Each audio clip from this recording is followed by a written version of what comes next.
que habilitar campamentos para albergarles, ¿no? Hubo un ambiente previo diferente a este.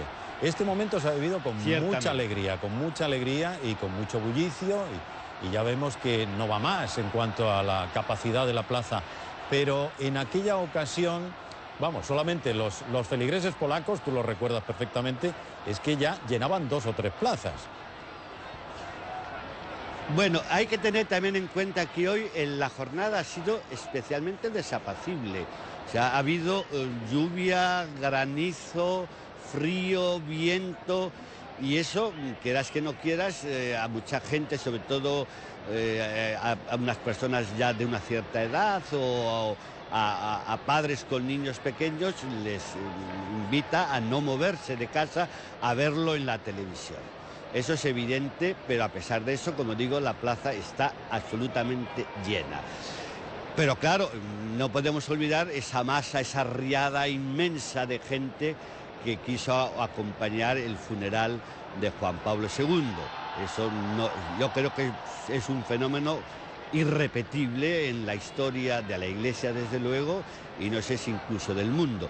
Pero bueno, como digo, cada momento histórico es el que es, cada protagonista de la historia tiene su perfil popular de un modo o de un carácter o de otro, pero yo no creo que, insisto, no me quisiera repetir, creo que hoy el entusiasmo no es menor para nada, y desde luego el número de personas tampoco desmerece en absoluto, porque, bueno, lo estáis viendo vosotros, veis las banderas, veis el entusiasmo. Bueno, han desaparecido los paraguas porque en este momento ha dejado de llover. Esperemos que sea clemente el cielo cuando aparezca el Papa en la ventana, porque claro, las personas que tengan un paraguas en la mano no van a poder aplaudir.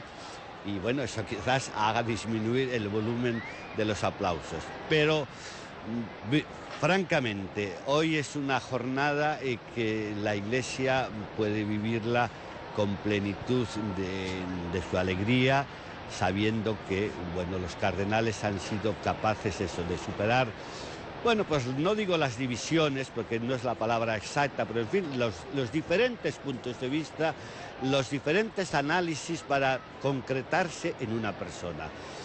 Esto, en fin, teniendo como tenemos la experiencia directa de lo que son los parlamentos civiles, de lo que son las asambleas sindicales, lo que son las asambleas de las corporaciones o cualquier mitin donde haya votos, sabemos lo difícil que es llegar a acuerdos, sobre todo cuando se trata de acuerdos de esta intensidad de 2 tercios. Entonces, que los cardenales que vienen de todo el mundo, tampoco nos olvidemos de esto, hay cardenales que vienen de los 5 continentes con unas experiencias culturales muy diversas unas de otras, con unos problemas muy diversos, porque no es lo mismo la Iglesia católica, es la misma, pero con matices enormes de diferencias, la Iglesia católica en Europa que la Iglesia en África, en Guinea, en Papúa Nueva Guinea, en las islas del Pacífico o en los países escandinavos, en el Oriente Medio, en los países de la Europa central. Por tanto, que estos 115 cardenales hayan logrado en solo 5 votaciones esa mayoría sigue siendo un gran signo de comunión, de unidad y de, no digo identidad, pero sí de convergencia de posiciones. Y yo creo que eso el pueblo cristiano lo va a apreciar extraordinariamente, porque eso va a ser hacer nacer un pontificado en un momento en que sabemos que la Iglesia atraviesa por fases difíciles.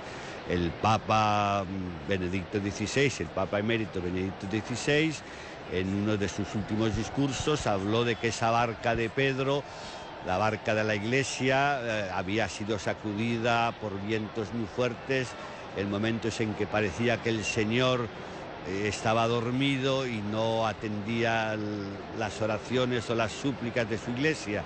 Por tanto, es un momento difícil para la Iglesia y por eso se necesita un pontífice realmente con fuerza física, con vigor y sobre todo sostenido por esa comunión que representa el voto de hoy. Cuando Ratzinger se atrevió, por así decirlo, a cambiar el cambio que había hecho por su parte Juan Pablo II, de decir, bueno, a partir de un cierto número de votaciones renunciamos a los 2/3 y puede ser elegido Papa uno con una sola mayoría de un voto, ahí Ratzinger quiso reafirmar este principio de comunión y este principio de unidad, que yo creo que siempre es muy importante en la Iglesia, pero que hoy lo es más que nunca. Y lo es más que nunca porque el primado de Pedro es el fundamento de esa unidad. Antonio, ya han pasado muchos minutos, ¿eh? A las 19:04 hora peninsular era cuando veíamos la fumata blanca, que al principio nos engañó, porque no daba un color blanco, daba un color medio oscuro. Creíamos que iba más para negro que para blanco. Pero el caso es que ya va a hacer casi 50 minutos, exactamente 49 minutos, o sea que debe estar a punto de aparecer en ese balcón. Yo creo que debe ser inminente. El protodiácono, sí, y el nuevo Papa. Tenemos a Susana Román en la plaza junto a los miles de fieles que la llenan. Susana, ¿cómo está el ambiente ahí? Increíble, Matías, el ambiente es increíble, teníais que haber visto. La verdad es que el ambiente o los ánimos bajaron un poco, la gente estaba un poco desilusionada porque iban pasando las horas, ya habéis visto que la fumata ha sido un poquito tarde, caía la noche y finalmente esa chimenea no daba signos de la decisión de los cardenales, sorprendentemente, y a las 7, como decía, 7:04, ha salido ese humo blanco. La reacción de la gente ha sido gritar, aplaudir, una emoción enorme, y lo que se ha sorprendido es cómo se ha movilizado la ciudad. Aquí es tradición en Roma que más o menos esos 40 minutos que hay entre que el repique de la Basílica de San Pedro, que avisa a los ciudadanos de que se ha elegido Papa, hasta que aparece por ese balcón de la Basílica de San Pedro, pasan unos 40 minutos. Pues bien, es el tiempo que aprovecha la población, los ciudadanos romanos, para venir aquí, dejar todos sus quehaceres y venir hasta aquí, a esta plaza de San Pedro, para saludar al nuevo pontífice. Y aquí vamos a estar pendientes de que aparezca por ese balcón. Hay muchos rumores, hay mucha gente que apunta que podría ser norteamericano, latinoamericano, más que nada por la hora, y es que dicen que quizá que sea buen momento, ya que allí, al otro lado del océano, se están despertando, ¿no? Y podrían desayunar con esta noticia, pero vamos a ver quién es, seguro que es una sorpresa. Gracias, Susana. Ya se han despertado, ya hace algunas horas que se han despertado por allí y que estarán muy atentos, porque nunca antes yo creo que han estado colocados tantos cardenales papables de Latinoamérica, empezando por los Estados Unidos y siguiendo por Brasil. De hecho, cuando fue elegido Ratzinger, los estadounidenses quedaron un poco al margen porque estaba en pleno proceso, muchísimos casos de pederastia y tal, y les dejaron un poco en offside, pero ahora han vuelto con fuerza. Tienen buena posición, están firmemente como candidatos, y también brasileños, argentinos, y no sé, Antonio, tú que palpas ahí el ambiente, si para los italianos, que han ocupado en 222 ocasiones de 235, no sabemos el próximo Papa quién es, pero si será para ellos una decepción que una vez más, llevamos dos papas que no lo son, el tercero de forma consecutiva tampoco fuera italiano. Mira, es un poco difícil, Matías, realmente de responder tajantemente a tu interesante pregunta. Yo creo que ahí hay una cierta división. Evidentemente, para un sector de la población italiana, recuperar, por así decir, el pontificado romano después de 35 años de un papa primero polaco y después alemán, pues es una reivindicación comprensible y que desde luego les daría una gran satisfacción. Pero al mismo tiempo, yo creo que también los italianos son conscientes de que hoy día la Iglesia ya es una realidad tan universal y tan global que, digamos, monopolizar ese puesto tan importante durante siglos no es lo más lógico ni lo más conveniente.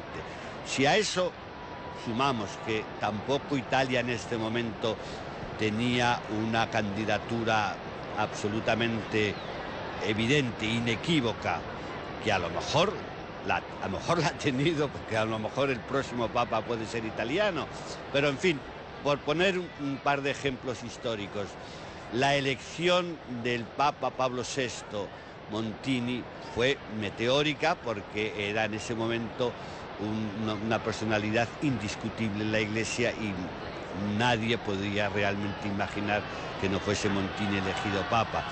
Lo fue también en cierto sentido Pío XII. Por lo tanto, al no haber esa personalidad indiscutible italiana, eso ha dado paso a que se abriese un abanico de mayores posibilidades geográficas. Es decir, la Iglesia hoy sabemos que, por ejemplo, en un país como Brasil suma 200 largos millones de fieles. En Filipinas hay también unas comunidades católicas importantísimas, las más importantes de todo el continente asiático. Estados Unidos es una población católica que crece. En África el cristianismo es el continente donde más rápidamente está creciendo la religión católica. Por lo tanto, yo creo que ese criterio ya localista del Papa italiano ha perdido fuerza, lo cual no quiere decir, insisto, que no pueda salir un Papa italiano, porque uno de los 4 candidatos que se han barajado, por supuesto muy apoyado por la prensa italiana, es el patriarca, el que fue patriarca de Venecia y hasta actualmente arzobispo de Milán, Angelo Scola. Sí. Pero sabemos también muy bien que junto a esa candidatura ha habido otras 3 o 4 o más que no eran italianas.